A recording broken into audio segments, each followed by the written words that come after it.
me presento, mi nombre es Sergio Espinar, soy farmacéutico y dietista nutricionista. Estoy sobre todo enfocado a la mejora de la composición corporal y rendimiento en CrossFit.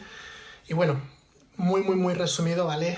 Mi trayectoria, yo empecé en el mundo del culturismo y de la fuerza. Y luego sí que es cierto que bueno, el tema del CrossFit me llamó porque lo veía como un reto, ¿no? El tema de ser bueno tanto en la parte de gimnástico como en la parte de fuerza, como en la parte cardiovascular. Para mí me suponía un reto llevar a ese tipo de deportistas al ver un perfil tan variado, por así decirlo, ¿no? Entonces fue en el 2013, creo que fue cuando empecé a llevar a gente y ahí empecé a trabajar pues con todos los deportistas de CrossFit. Afortunadamente tuve la suerte de trabajar pues con, bueno, deportistas y atletas que son de los mejores a nivel nacional e incluso a nivel europeo, pues como Brian Hernández, Rita García, Paco Bravo, Gaby y otra serie de atletas. Y a partir de ahí pues me fui especializando en el rendimiento en CrossFit, ¿no? Que va a ser el tema que vamos a tocar en la sesión de hoy. Bien, de forma muy resumida, ¿qué tenemos que tener en cuenta cuando hablamos de nutrición en CrossFit? Que no hay un método único en cuanto a lo que nutrición se refiere. Es decir, si alguien llegara y pidiera cuál es la mejor planificación de entrenamiento en CrossFit, seguramente chocaría a primeras, ¿no? Pues lo mismo sucede en el caso de la nutrición. Es decir, cuando uno habla de la planificación en el entreno, pues habrá seguramente partes que sean mejor que otras. Habrá gente pues que es muy buena en gimnástica y falla en la parte de fuerza. Gente que tiene un muy buen capacidad cardiovascular y falla en fuerza, o al contrario, gente que es muy buena en fuerza, que viene del mundo de la halterofilia y al pasarse en CrossFit ve pues que todo aquello que pasa de las 8 repeticiones le supone un gran esfuerzo a nivel cardiovascular, ¿no? Y cuando hablamos de esa planificación del entrenamiento siempre intentamos ir perfeccionando ciertos apartados. En la parte de nutrición es igual, es decir, no hay un patrón alimenticio o alimentario que sea idóneo para todo el mundo. Es decir, siempre digo que el contexto marca la pauta nutricional y habrá casos que sale mejor la pérdida de grasa, sobre todo, por ejemplo, en el caso de mejorar gimnástico, pues sí que se va a notar mucho esa pérdida de lastre. En otros casos, pues se requerirá de meter varios kilos de masa muscular o incluso, una vez ya se tiene una buena composición corporal, de ir incrementando el aporte de calorías con el objetivo de recuperar de los entrenamientos y poder seguir metiendo más volumen de entrenamiento, ¿no?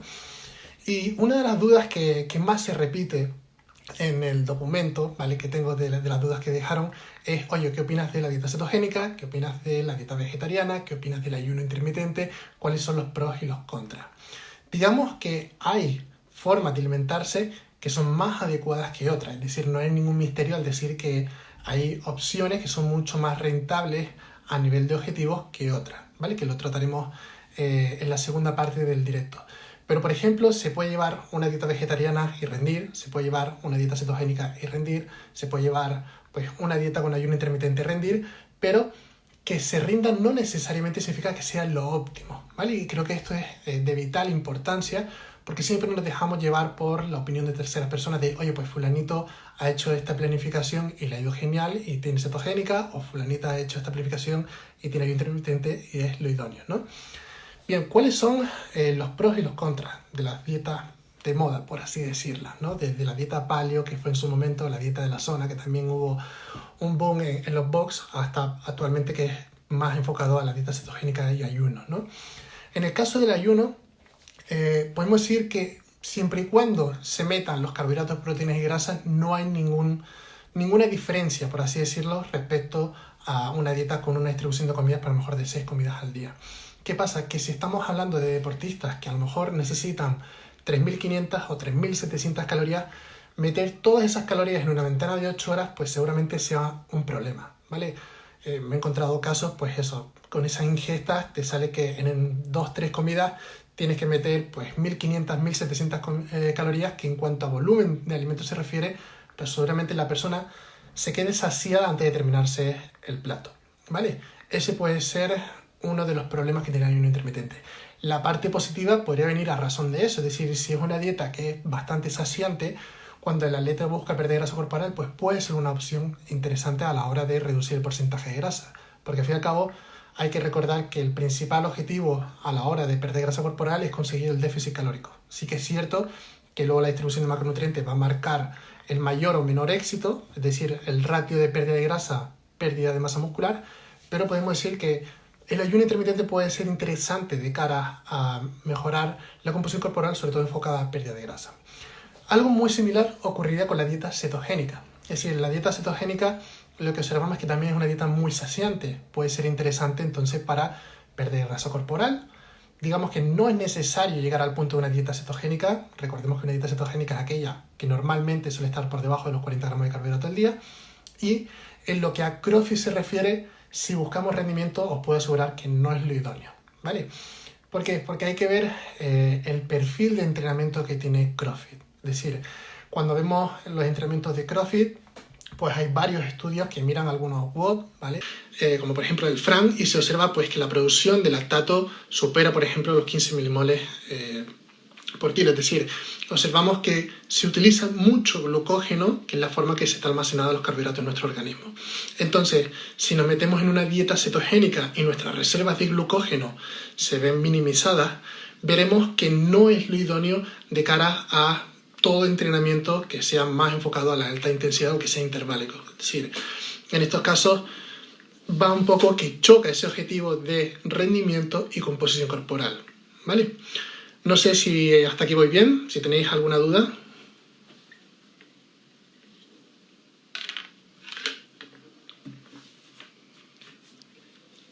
Vale. Por ahora nada. Bien, pues sigo.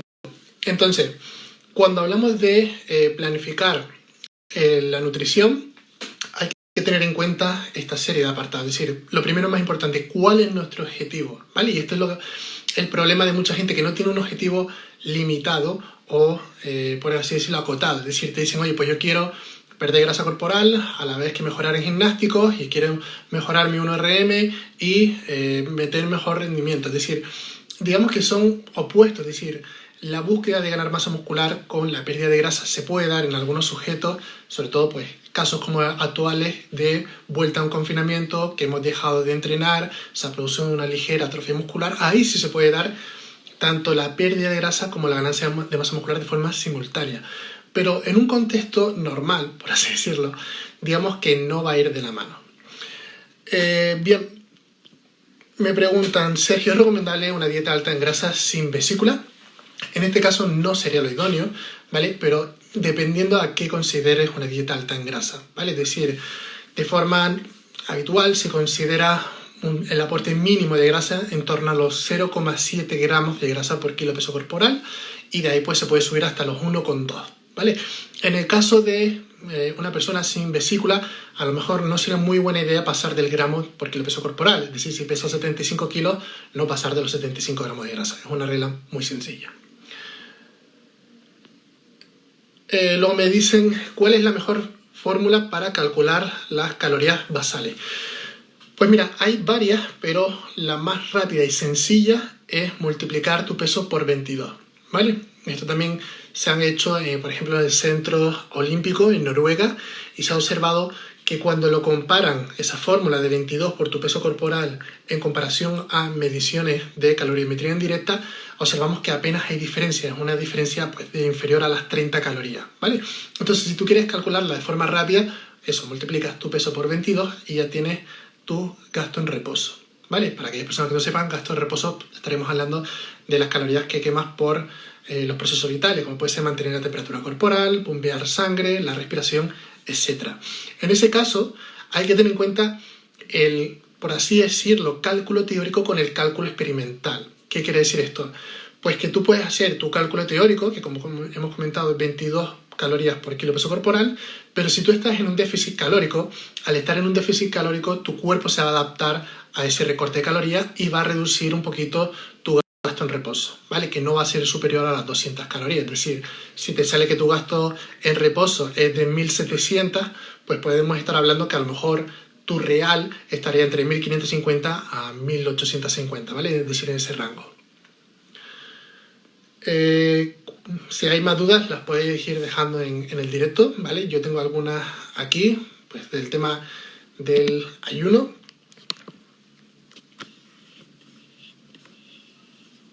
Vale.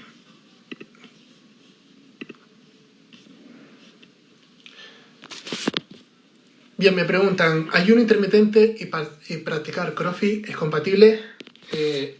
Absolutamente, es decir, no hay ningún fenómeno a nivel metabólico que haga que el ayuno intermitente no sirva para CrossFit. Es lo que hemos comentado anteriormente, es decir, si tú, por ejemplo, tienes una doble sesión al día, es decir, un entrenamiento por la mañana y otro por la tarde, ahí seguramente sea muy interesante romper la ventana del ayuno después de la primera sesión de entrenamiento, ¿vale? ¿Para qué? Para que haya una reposición rápida de glucógeno y por lo tanto la recuperación se acelere. Ten en cuenta que cuando tú haces un entrenamiento en ayunas, hay una ligera síntesis proteica, pero también hay una mayor degradación proteica, es decir, al finalizar el entrenamiento se está en un balance de nitrógeno negativo, es decir, se están perdiendo aminoácidos. Si tú haces una reposición rápida con una proteína o con aminoácidos, digamos que ya vuelves a salir de ese entorno y creas un entorno más propicio para mantenerlo. Bien, me dicen, porcentaje de macro en CrossFit. Pues fíjate, no soy partidario de hablar de macronutrientes en porcentaje. ¿Por qué? Porque tú puedes tener una dieta que el 60% de tus calorías sean carbohidratos y cuando miras los carbohidratos por kilo peso corporal, a lo mejor son pocos carbohidratos. Entonces, siempre que hablemos de macronutrientes, debemos hablar de gramos por kilo peso corporal, ¿vale? Entonces, normalmente yo tengo una clasificación en base al objetivo, pues si es pérdida de grasa corporal, si es mejorar rendimiento, si es en una fase de ganancia de masa muscular. Normalmente la fase de ganancia de masa muscular y la de mejora de rendimiento, los macros son muy similares, ¿vale? Para que tengamos en cuenta. Pero podemos estar hablando que en el aporte de proteínas nos movemos de 1,8 a 2,5 gramos de proteína por kilo peso corporal. En el apartado de carbohidratos iríamos desde los 2,5 en el caso de perder grasa corporal hasta cerca de los 6 gramos en función de si buscamos ganar masa muscular o mejorar rendimiento. Y en el caso de las grasas, la verdad es que no suele variarlo mucho. Me iría desde el 0,7, que sería el mínimo, al gramo por kilo peso corporal. Bien, me dice, ¿qué suplementación recomienda los practicantes de CrossFit? Bien, te puedo decir que los suplementos interesantes para CrossFit irían con los dedos de una mano. Es decir, seguramente si dejamos fuera el apartado de las proteínas, creatina, sí o sí, es decir, creatina monohidrato, seguramente sea el suplemento que le mande a la mayoría de mis deportistas de CrossFit. Luego, dependiendo del trabajo que se haga, beta-alanina y citrulina malato. Y luego también podremos estar hablando de cafeína, beta-alanina, ¿vale? Como comentaba, y también, dependiendo un poco, jugo o extracto de remolacha, ¿vale? Que esto sí que podemos decir que hay menor evidencia, pero que pinta bien. Luego podríamos estar hablando de otros suplementos como puede ser tamponadores, como puede ser el bicarbonato sódico, pero como siempre digo, una cosa es lo que se ve en los estudios y otra cosa es la práctica. Es decir, cuando intentas trasladar esa dosis que se dice en los estudios a la práctica, te das cuenta que hay un problema. Por ejemplo, si tú pones a un deportista creatina, cafeína, beta-alanina, bicarbonato, seguramente tenga problemas estomacales o intestinales, ¿vale? Por ejemplo, yo siempre pongo el ejemplo de Paco Bravo. Cuando yo trabajé con él, fue a competir a los Games en la categoría de Master, que esto creo que fue año 2018, creo que puede ser. Y en ese, yo me acuerdo que el primer día de campeonato, pues sí que tuvo diarrea, tuvo bastantes complicaciones y claro, frente a esa situación, pues tienes que ir eliminando suplementación, entonces tienes que ir adaptándote.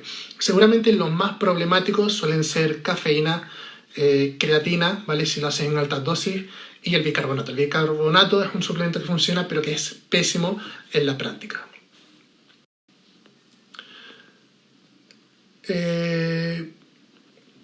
Bien, más preguntas. ¿Qué opinas sobre ejercicios lipolíticos? A ver, esto viene muy en relación también a la parte de nutrición, es decir, cuando se busca ser eficiente a la hora de utilizar grasas como fuente de energía, digamos que el utilizar una dieta cetogénica no tiene mucho sentido, ¿vale? Y me explico por qué. Cuando tú haces una dieta cetogénica, eres, podemos decir, más propenso a utilizar los ácidos grasos como fuente de energía. De hecho, pongamos que una persona normal utiliza como grasa 0,6, 0,7 gramos de grasa por minuto, y en el caso de una dieta cetogénica pues puedes pasar del gramo, es decir, puedes utilizar 1,1 gramos o 1,2 gramos de grasa por minuto. ¿Qué pasa? que debes tener en cuenta que ese objetivo, el ser eficiente a la hora de utilizar grasa como fuente de energía, lo que se conoce como flexibilidad metabólica, lo puedes conseguir también a través del entrenamiento.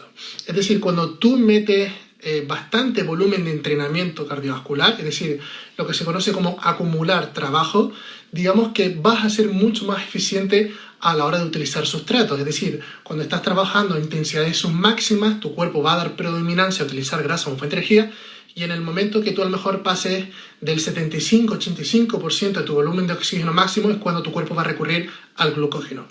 Si tú te centras en trabajar solo ejercicios lipolíticos, por así decirlo, trabajarlo en esa franja de 120 pulsaciones a 160 pulsaciones por minuto, digamos que puede ser efectivo, pero no va a ser lo idóneo, ¿vale? También va a depender un poco de otro tipo de factores, como puede ser el apartado nutricional, como puede ser el descanso, el estrés. Sabemos que la falta de sueño y el estrés hacen que tu cuerpo utilice más glucosa a intensidades submáximas y por lo tanto utiliza glucógeno que cuando sea requerido a intensidades altas no va a ser utilizado porque ya está gastado, ¿vale? Entonces, como te digo, va a depender de otra serie de factores.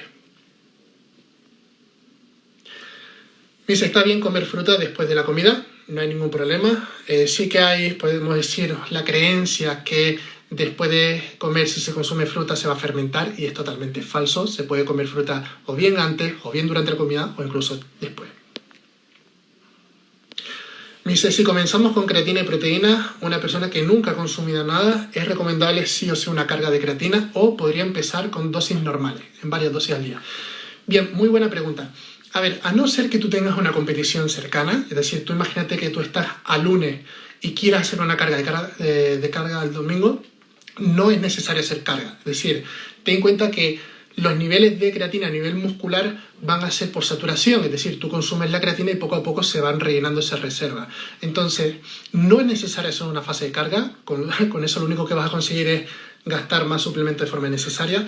Y estaremos hablando que con una dosis aproximadamente de 0,1 gramos por kilo peso corporal vas más que sobrado para cubrir tu requerimiento. Me dice Paco Bravo 2017. Gracias, Paco. Luego me dice, los BCA son efectivos en la práctica de CrossFit. Si lo son, toma mejor mientras se entrena o al terminar. Sinceramente, yo no soy partidario del consumo de BCA, ¿vale? Soy más partidario del consumo de proteína. En este caso, o bien proteína de soja en el caso que sea vegano, o de proteína whey en el caso que sea omnívoro. ¿Por qué? Porque cuando tú consumes BCA, estás consumiendo principalmente 3 aminoácidos, que es la leucina, isoleucina y valina. ¿Qué pasa? Que cuando tú hablas del proceso de síntesis de proteínas, tú requieres de varios aminoácidos aparte de esos 3. Entonces, cuando tú consumes proteína de suero, estás cubriendo esos 3 aminoácidos, porque recordemos que la proteína de suero es bastante alto en BCA, y además estás aportando otros aminoácidos. ¿Y qué se observan los estudios? Pues que cuando tú comparas BCA versus proteína de suero, la proteína de suero siempre va a tener mejores resultados. Luego me dice, ¿el SOP afecta al proceso de pérdida de grasa? Sí que puede afectar de forma indirecta, ¿vale? Se ha observado que hay algunos cambios a nivel metabólico, como el tema de resistencia a la insulina, o incluso mayor probabilidad de atracones y deseo por comida ultraprocesada. Hay algunos estudios en varias revistas de impacto y por lo tanto de forma indirecta se puede sabotear. ¿Por qué? Porque si eres más propenso a consumir ultraprocesados, vas a incrementar el aporte de calorías en tu dieta y va a ser más difícil crear el déficit calórico. Eres un crack, Sergio. Muchas gracias.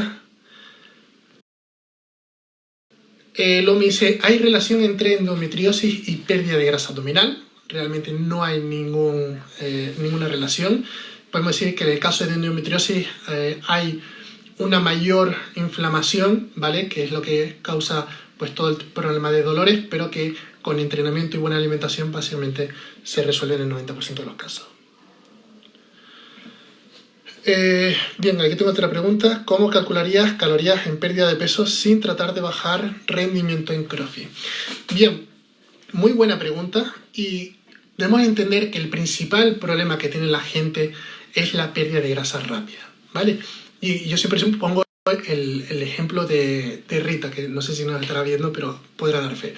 Cuando yo trabajé con Rita, la gente se sorprendía porque a partir de agosto y septiembre, cuando trabajé con Ismael Montalbán, nosotros nos centrábamos en perder grasa corporal en septiembre, porque en aquella época yo recuerdo que los Open eran en enero, más o menos. Y claro, ¿qué pasa? Que mucha gente llegaba a enero con un porcentaje de grasa alto y apretaban muy rápido el déficit calórico para buscar esa pérdida de grasa rápida. ¿Qué pasa? Que cuando tú estás en un déficit calórico, el volumen de entrenamiento que puedes recuperar es menor y además la percepción de fatiga aumenta. Por lo tanto, aquellas personas que querían repetir un WOD clasificatorio, pues lo tenían muy jodido. Entonces, ¿cuál es el principal problema que nos encontramos en pérdida de grasa sin que afecte al rendimiento en CrossFit? Uno, querer perder grasa de forma muy rápido, es decir, en el momento que ellos ven que se están en el peso, vuelven a bajar calorías y siguen bajando calorías y bajan calorías. Y dos, siempre optan por recortar en gran medida los carbohidratos. Y hay que entender que cuando hablamos de rendimiento en CrossFit y pérdida de grasa, podemos estar hablando de un fenómeno que es el flujo energético. El flujo energético, para aquellos que no lo sepan, nos viene a decir que hay varias formas de conseguir el déficit calórico. Es decir, tú puedes estar consumiendo 2.000 calorías, gastar 2.000 calorías, tener una ingesta de 1.500, hay un déficit de 500 calorías, o tú puedes gastar 3.000 calorías, consumir 2.500 y es el mismo déficit. A nivel hormonal va a ser mucho mejor el segundo caso. Es decir, a nivel hormonal es mucho mejor tener un gasto calórico alto y meter más calorías. Entonces, en muchos casos, yo hablo con los atletas en CrossFit y le digo que sale mucho más rentable apretar en cuanto a entrenamiento que recortar calorías en la dieta. Porque ten en cuenta que si tú limitas mucho el aporte de calorías en tu dieta, sí o sí puede peligrar o bien el aporte de proteína, o bien el aporte de carbohidratos o de grasa. En la otra forma no. En la otra forma tú puedes incluso perder grasa corporal metiendo pues a lo mejor 3 o 3,5 gramos de carbohidratos por kilo de peso corporal. Entonces, hay que entender que hay varias formas de conseguir el déficit calórico, pero hay formas que son más adecuadas de otras. Es mucho mejor que tú le des las calorías a tu organismo y él las distribuya como quiera, a limitarle las calorías a tu organismo y que el organismo se tenga que buscar la vida. ¿Vale? Ahí es cuando suele haber normalmente ese bajón de rendimiento. Me dice qué opina del ayuno intermitente, ya lo comentamos anteriormente. Me dice, ¿la glutamina la recomienda? A no ser que tengas un problema intestinal, la verdad es que lo puedes omitir. Es decir, ten en cuenta que con la propia ingesta proteica de la dieta cubre ese requerimiento de glutamina. Y el problema es que tendemos a sacar malas interpretaciones. Decimos, pues mira, como la glutamina es un aminoácido que está a muy alta concentración en el tejido muscular, suplementándote con glutamina tendré beneficio. No, de eso ya se encarga el aporte de proteína en la dieta y en tal caso que sea necesario, con el aporte de proteína de suero es suficiente. Además, sabemos que el aporte de proteína de suero pues tiene altas concentraciones de glutamina, por lo tanto tenemos ese beneficio. Me dice, con ayuno intermitente 16-8, mejor entrenar durante el ayuno o en comida. Gracias. Va a depender un poco de tu aspecto personal, ¿vale? Es decir, yo he tenido deportistas o atletas que entrenaban en ayunas, ¿vale? Por ejemplo, con Rita sí que hacíamos la primera sesión en ayunas y ya luego metíamos las calorías, y otra gente que no, que por el perfil de atleta que era, prefería meter primero las calorías y entrenar en ese momento. Podemos decir que realmente lo que es en cuanto a rendimiento, en CrossFit no se ve tan limitado el que tú estés en ayuno, no, pero siempre recomiendo romper el ayuno después de la sesión de CrossFit. Es decir, si tú haces esa sesión en ayunas, que la primera ingesta sea el post-entrenamiento. Me dice Sergio, ¿cómo impacta la composición corporal en la distribución de carbos y grasa manteniendo proteínas grasa? Bien, buena pregunta. Va a depender un poco del porcentaje de grasa corporal que tenga. Es decir, se da por hecho que cuando hablamos de atletas de CrossFit tienen una buena composición corporal. Ahora, si estamos hablando más de sujetos principiantes o recreacionales, como se le dice en los estudios, ahí soy más partidario de trabajar por gramos de macronutrientes por kilo de peso libre de grasa. Claro, porque si tú, por ejemplo, tienes, pongamos, 102 kilos y un porcentaje de grasa del 18%, claro, si tú multiplicas y dices, pues mira, si me ha dicho que tengo que comer 3 gramos de carbohidratos, pues me toca a 300 gramos de carbohidratos. No es así. Entonces, se da por hecho que tiene un buen porcentaje de grasa corporal. Si tienes un mal porcentaje de grasa corporal, trabaja siempre por gramos por kilo libre de grasa. ¿Hay relación entre el incremento de celulitis y consumo de cafeína? No, no hay ninguno. De hecho, antiguamente se pensaba que la cafeína era diurética, para que te hagas una idea, pero ya a día de hoy sí que se ve que el efecto diurético es bastante bajo. Sí que aumenta el filtrado glomerular a nivel renal, pero a lo que se refiere a la composición corporal o al agua corporal tiene un impacto algo bajo. Bien, voy bebiendo y mientras si hay alguna duda más, pues la dejamos por aquí.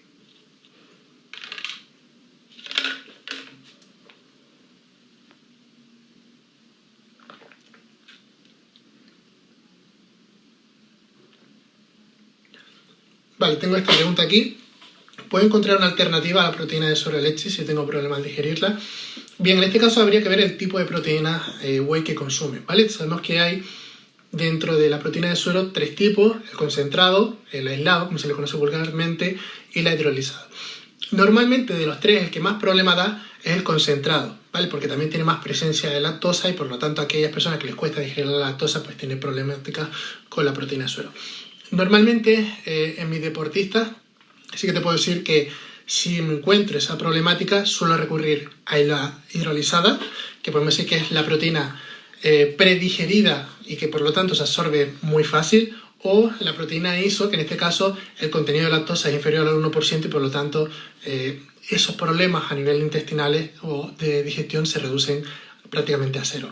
En el caso de que no, puedes recurrir a las proteínas vegetales, que en este caso yo suelo recomendar la proteína de soja. ¿Cuál es el principal problema que tiene la proteína de soja? Que es baja en leucina. Es decir, a diferencia de la proteína de suero, que tiene un contenido de leucina más alto, y sabemos que la leucina es un aminoácido esencial a la hora de activar la síntesis proteica por la mTOR, lo que hago es incrementar el aporte de proteínas vegetales. Es decir, si tú, por ejemplo, necesitas 35 gramos de proteína whey, en el caso de una proteína de soja subiría a 50 o 55 gramos. ¿Qué nos enseñan los estudios? Que cuando se consigue esas dosis a 50 o 55 gramos de proteína vegetal, los beneficios son iguales que las proteínas de suero. Bien, me dice, ¿qué opinas de los adaptógenos para deportistas? Pues mira, la verdad es que yo soy partidario de los adaptógenos, ¿vale? Y en la práctica, sobre todo, suelo recomendar la ashwagandha, ¿vale? Ten en cuenta bueno, que cada uno, aunque tenga la parte de CrossFit, siempre luego pues son personas que a lo mejor tienen estrés laboral o algún tipo de estrés psicológico, y los adaptógenos lo que van a hacer es reducir, ¿vale?, los niveles de cortisol, en el caso de, por ejemplo, la ashwagandha, o incluso mejorar ciertos parámetros, como puede ser la suplementación con rhodiola, ¿vale? Esos dos adaptógenos son los que más suelo utilizar a día de hoy. Sí que a lo mejor dentro de los adaptógenos el que más suena es la valeriana, ¿vale?, que es la típica, ¿no?, la de nuestra abuela, pero a día de hoy se ha visto que hay adaptógenos mucho más interesantes que ese.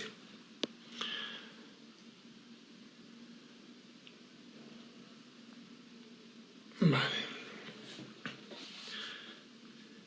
Para meter 2,5 gramos de proteína por kilo peso corporal de deportista de 80 kilos se podría solo con alimentos sin ningún problema. Es decir, yo siempre digo que la suplementación con proteína, ya sea de origen animal o vegetal, es más una herramienta que una necesidad. Es decir, si tú, por ejemplo, tienes un trabajo de 8 horas que no puedes cubrir alguna comida en ese intervalo y te cuesta llegar a ese requerimiento de proteína con los alimentos, sí, puede ser interesante suplementar con proteína, por eso mismo, por la comodidad que tiene de llevarla, de transportarla, de no necesitar frío, puede ser interesante, pero no es obligatorio recurrir a la suplementación de proteína para cubrir tu requerimiento. Dice, ¿podemos beber una copa de vino cada día?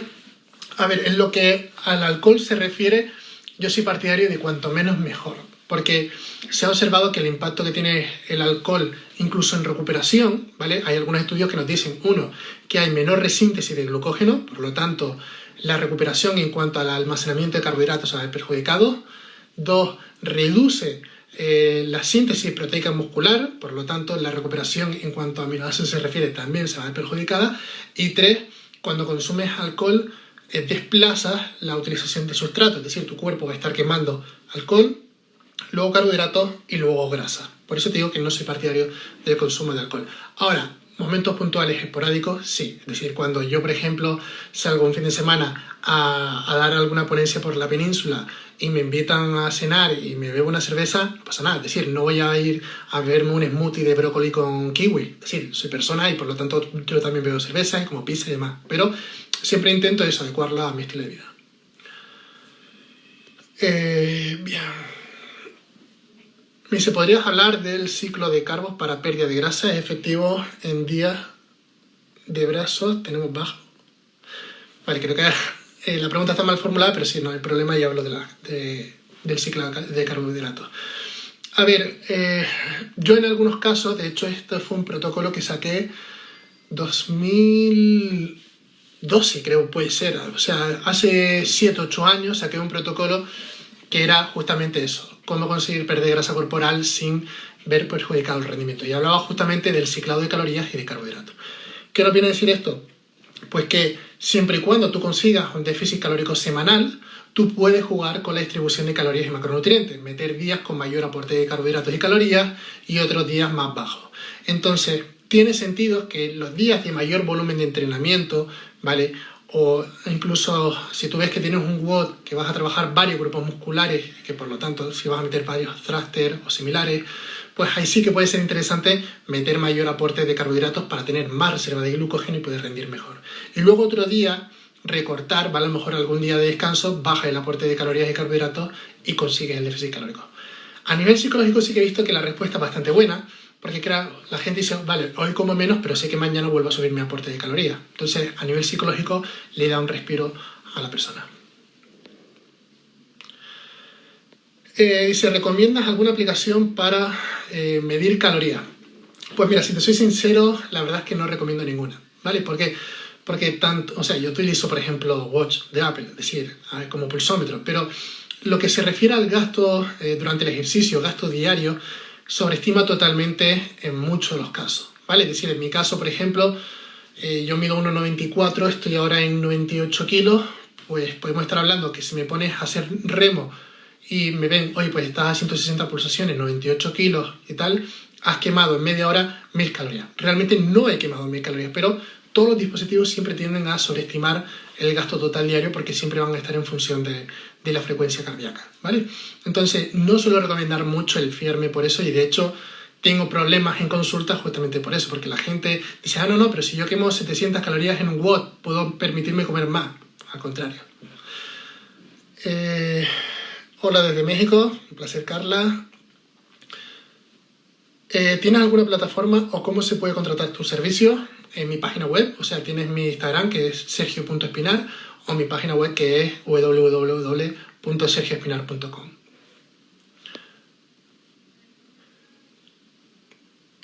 Luego dice, ¿qué piensas de las dietas hechas por aplicaciones? ¿Las conoces? Por supuesto. De hecho, siempre digo que suele ser el cáncer de nuestra profesión porque no tiene en cuenta el parámetro de personalización, ¿vale?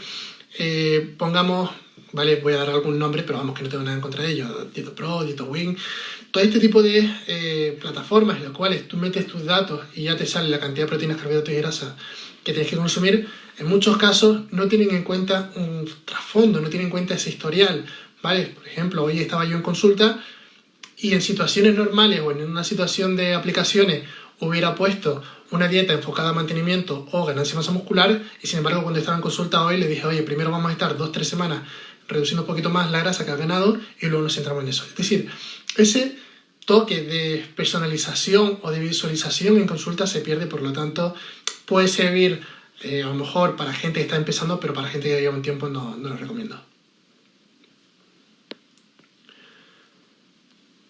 Web, plataformas de estudios científicos de nutrición para estar actualizados. Pues mira, por ejemplo, aquí en España tienes Nati, ¿vale? Luego tienes, en inglés tienes más, que está Ari Helms, Zurdo, Greg Knuckles. Si eres gente muy top en el mundo de la fuerza y powerlifting, también puede ser una buena opción. Y si no, ir directamente o bien a Google Scholar, en el caso que quieras buscar algo en particular, PubMed o incluso notificaciones, ¿vale? Yo, por ejemplo, recurro mucho a notificaciones con palabras claves, como puede ser CrossFit, carbohidratos, entrenamiento de fuerza, entrenamiento de resistencia, entrenamiento concurrente. Ese tipo de, podemos decir, palabras me salen resultados de estudios que se han publicado en las últimas semanas. Entonces es bastante fácil estar actualizado en ese sentido.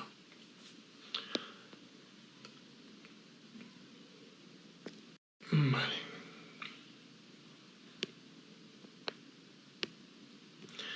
A ver, más dudas. Venga, vamos a responder esta de aquí. Un batido post-entrenamiento, ¿durante qué tiempo máximo puedo beberlo? Desde que terminas el WOD. A ver, en este caso va a depender un poco de si has hecho una ingesta pre-entrenamiento. Es decir, si tú has ingerido proteína antes de empezar el WOD, digamos que vas a tener aminoácidos en plasma o en el torrente sanguíneo durante cerca de 3 horas. Es decir, cuando tú acabes el entrenamiento, todavía tu organismo tendrá aminoácidos para ser utilizado en el caso que sea necesario. Bien, ahora, ¿qué pasa? Que hablamos de lo de la famosa ventana anabólica, que siempre se dice, oye, pues debe consumir el batido de proteínas 30 minutos como máximo después de entrenar. Realmente es erróneo. Se ha observado a día de hoy que la duración es mayor y que puedes llegar incluso a las 4 o 5 horas posteriores al ejercicio. ¿Qué pasa? Que si tú te pones a pensar, normalmente la mayoría de personas solemos meter proteína en las primeras 4 horas después de entrenamiento. Es decir, si tú, por ejemplo, haces el WOD a las 10 de la mañana, la proteína la metes en el almuerzo. Si haces el WOD a las 5 de la tarde, pues la vas a meter en la cena. Es decir, normalmente el aporte de proteína post-entrenamiento se ve cubierto en la mayoría de casos.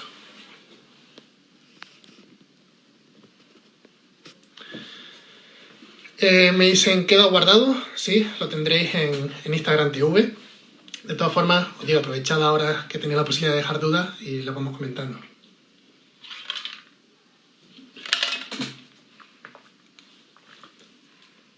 Bien, llevamos 37 minutos. Quedan aproximadamente unos 5 o 6 minutos más. Me dicen, atletas jóvenes de 14 años aproximadamente sería necesario algún tipo de suplemento.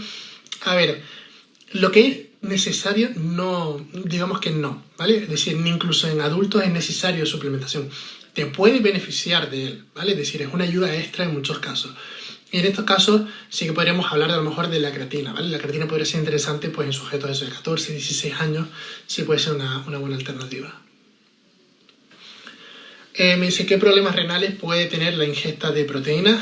Realmente a día de hoy se ha visto que no hay relación entre un consumo, pues lo que estamos hablando de 1,8, 2 gramos por kilo peso corporal con problemas renales, ¿vale? De hecho, la mayoría de problemas renales que se dan a día de hoy suelen ser o bien por el consumo de sustancias prohibidas o en personas que tienen algún tipo de patología previa, ¿vale? Por ejemplo, en personas con diabetes, pues esa resistencia a la insulina produce un daño renal que es lo que va a hacer que se dé pues, esa insuficiencia renal a largo plazo. Pero lo que es un sujeto activo con buena composición corporal que tiene 2 gramos de proteína por kilo de peso corporal, digamos que no va a haber ningún tipo de problema.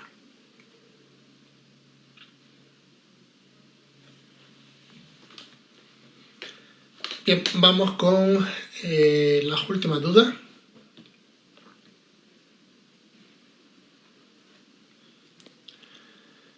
Envié una pregunta sobre hacer una dieta keto si entreno CrossFit, vería afectado mi rendimiento en fuerza. A ver, sí y no. Si tú, por ejemplo, vas a mirar vamos a hacer un cálculo de cuál es tu nuevo 1RM, digamos que ahí el tener una dieta cetogénica no va a afectar. ¿Por qué? Porque estaremos hablando que a lo mejor calculas tu 3RM y extrapolas el 1RM, o si vas a mirar tu 1RM experimental, vas a hacer una única repetición que principalmente utilizará fosfocreatina y ATP libre. Ahora, si estamos hablando de un componente de fuerza, ¿vale? Que podemos decir fuerza en CrossFit es un poco ambiguo, pero imagínate que tú a lo mejor vas a trabajar pues de 5 rep a 12 rep, ahí sí que puedes notar un ligero bajón, ¿vale? Y sobre todo el que vas a tener un volumen máximo recuperable más bajo, es decir, la capacidad que tiene tu cuerpo de recuperarse de ese volumen de entrenamiento se reduce un poquito. Entonces, puedes tener progreso, es decir, quiero dejar claro esto, se puede progresar con una dieta cetogénica, pero no va a ser lo óptimo de cara a obtener resultados. Es decir, si tú quieres maximizar esas adaptaciones y ser lo más eficiente posible, la dieta cetogénica no va a ser la mejor opción.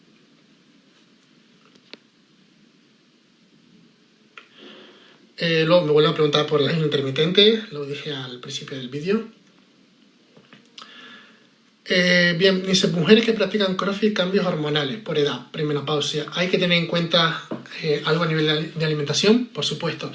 Ten en cuenta que cuando hablamos de mujeres premenopáusicas o menopáusicas, ahí lo que se produce es una caída de los niveles de estrógeno, ¿vale? El estrógeno es una hormona que, aparte de ser antiinflamatoria, interviene mucho en lo que es el proceso de regeneración muscular, es decir, el impacto que tienes de recuperación frente a un ejercicio se reduce, además de tener una peor tolerancia a los carbohidratos. Entonces, normalmente en esos casos se baja un poquito el requerimiento de carbohidratos y se suele subir el de proteínas y grasas. Bien, tengo más dudas por aquí. Me dice, ¿mejor comer pescado o comer carne? Es igual, ambas son fuentes de proteína. Lo que sí es cierto que a lo mejor en el caso del pescado, si hablamos de pescado azul, vamos a tener el beneficio del omega 3. ¿Es la cetosis segura para los diabéticos? Sí, tanto para los tipo 1 como para los tipo 2. Podemos decir que la dieta cetogénica es segura, ¿vale? Tenemos en cuenta que no hay que confundir cetosis con cetoacidosis, que es una patología producida cuando se da mayor producción de cuerpo cetónico. Bien, me dice la leche de vaca ha sido demonizada, pero es buena para el rendimiento, es una buena opción, ¿vale? De hecho, yo recuerdo al principio de las competiciones, cuando los regional, yo solía ponerle a mis atletas batido de chocolate, ¿vale? ¿Por qué? Porque es una forma fácil de hidratar al atleta. Hay algunos estudios que nos muestran que la leche es una buena bebida para rehidratar, y además, al hablar de batido de chocolate, estamos hablando que su alto contenido en azúcares eran pues perfectos a la hora de recuperar glucógeno. Entonces yo siempre solía poner o bien batido de chocolate o leche con colacao o Nesquik, suelen ser buenas opciones. Bien, me dice Renzo, ¿cuánto tiempo de déficit calórico es sostenible? Va a depender un poco del objetivo que tengas.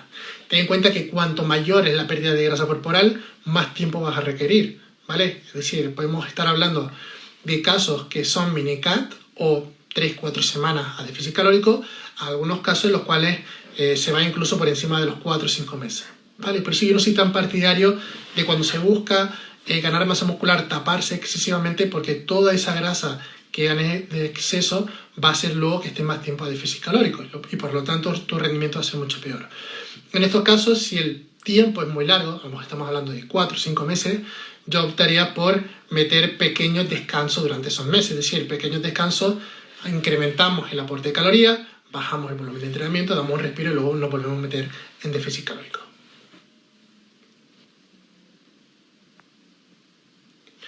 Me preguntan qué suplementos más efectivos en competidor de CrossFit. Lo comentaba hace varios minutos, ¿vale? Cuando quede guardado lo podéis ver. ¿Cuál es el porcentaje de grasa para empezar la etapa de volumen? En este caso, yo soy bastante conservador, ¿vale? Por así decirlo. Es decir, en este caso, para mí lo idóneo suele ser un 11-12% de grasa corporal. Si estás por encima de ese porcentaje de grasa corporal, primero me limitaría a perder grasa corporal, luego una fase de mantenimiento y luego a producir una fase de ganancia de masa muscular. Pero no buscaría incrementar la masa muscular con un porcentaje de grasa del 15 o 16% en el caso de hombres y 25 o 26% en el caso de mujeres.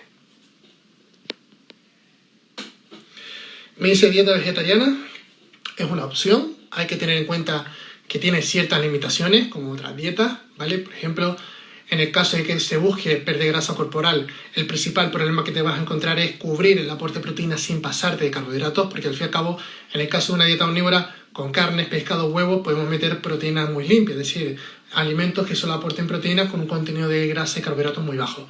En el caso de, por ejemplo, dieta vegetariana, pues puedes recurrir o bien a la héula o bien al tofu, pero realmente el resto de alimentos tipo legumbres y demás tienen un mayor contenido en carbohidratos. Y es el principal problema que encuentro, ¿vale? En cuanto a rendimiento, si eres capaz de cubrir tus macronutrientes, puedo decir que puedes desempeñar un buen funcionamiento.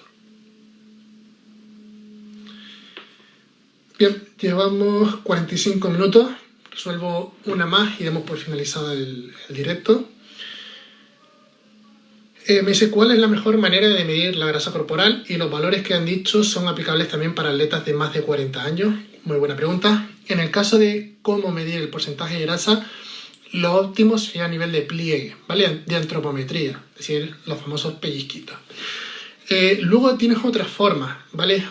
Como puede ser, por ejemplo, la bioimpedancia. Pero en el caso de la bioimpedancia, yo no soy muy partidario porque tiene un margen de error bastante alto, ¿vale? Tanto la Tanita como la InBody son formas que lo que hacen es, en parte, ¿vale?, basarse en el contenido de agua corporal que tú tengas. Si tú fluctúas el contenido de agua que tengas en tu organismo, te va a salir un porcentaje de grasa diferente. Entonces, si tú has metido más carbohidratos, si has metido más agua, si tú tienes materia fecal, incluso si te pones a pensar, si te haces la medición, haces un WOD de 15-20 minutos y vuelves a hacer la medición, te va a salir otro porcentaje de grasa totalmente diferente. Por eso digo que hay que tener cuidado a la hora de interpretar esos resultados, ¿vale? Sí que te diría que si vas a hacer bioimpedancia, que es la forma más podemos decir, más cotidiana de medir ese porcentaje de grasa, ¿vale? Que es la forma típica de la báscula con agarre. En ese caso, intentar siempre cumplir las condiciones, ¿vale? En las mismas condiciones cuando se haga el pesaje. Por ejemplo, en ayunas, tras haber orinado y antes de beber agua, pues te haces esa medición y así ya sabes que siempre vas a estar en las condiciones más parecidas posibles. Y respecto a lo de los valores que has dicho, son aconsejables también para atletas de más de 40 años. En el caso de atletas máster, por encima de los 35 años, digamos que ahí sí que soy un poquito más flexible, ¿vale? Ten en cuenta que con el paso de los años cada vez vas a tener menos masa muscular y mayor porcentaje de grasa, ¿vale? Básicamente la edad, hormonal, etc. Ahí a lo mejor me baso en 2 puntos por encima de lo que se debería. Es decir, si estábamos hablando que lo idóneo en un deportista es 11-12 o 12-13% de grasa corporal, en el caso de un sujeto de 40 años, pues a lo mejor sería 13-14 o 14-15% de grasa, igual que en el caso de las mujeres, ¿vale? Si subiría a lo mejor 1 o 2% de grasa corporal como mínimo.